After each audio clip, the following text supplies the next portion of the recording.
அந்த லிஸ்டில் இருக்கிறவர்கள் ஆளுக்கு 1 கோடி ரூபாயை டெபாசிட் செய்ய சொல்லி பனையூரில் இருந்து தகவல் போயிருக்கிறது. தமிழக வெற்றி கழகம் தனித்து நிற்பது என முடிவானதும் போட்டி போட முதலில் ஆர்வம் காட்டிய நிர்வாகிகள் இப்போது பின்வாங்குவதாக கூறியிருக்காங்க.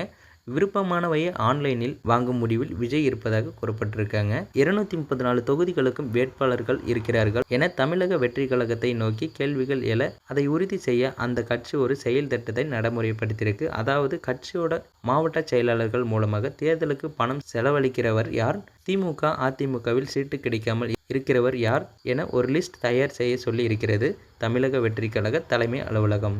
இதன்படி தமிழ்நாடு முழுக்க கிட்டத்தட்ட 234 வேட்பாளர்கள் கண்டறியப்பட்டு பட்டியலும் தயாராகியிருக்கிறது. அந்த லிஸ்டில் இருக்கிறவர்கள் ஆளுக்கு 1 கோடி ரூபாயை டெபாசிட் செய்ய சொல்லி பனையூரில் இருந்து தகவல் போயிருக்கிறது. பெரும்பாலானவர்கள் பணத்தை தயார் செய்து வைத்து தலைமைக்கு தகவல் சொன்ன நிலையில் இப்போது எல்லாமே கூட்டணியோ இல்லாமல் தனித்து நிற்க வேண்டுமா என யோசிப்பதையே கூறப்படுகிறது.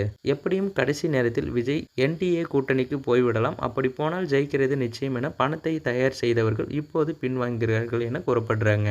இன்னொரு பக்கம் விருப்ப உணவையை ஆன்லைன் வாங்குகிற ஐடியாவில் தமிழக வெற்றி கழகம் இருக்கிறது எனவும் கூறுகிறது பனையூர் வட்டாரம். ஸோ அந்த தகவலை பற்றி நீங்கள் என்ன நினைக்கிறீங்க, எந்த அளவுக்கு உண்மையாக இருக்குன்றது மறக்காமல் கமெண்ட்டில் சொல்லுங்கள்.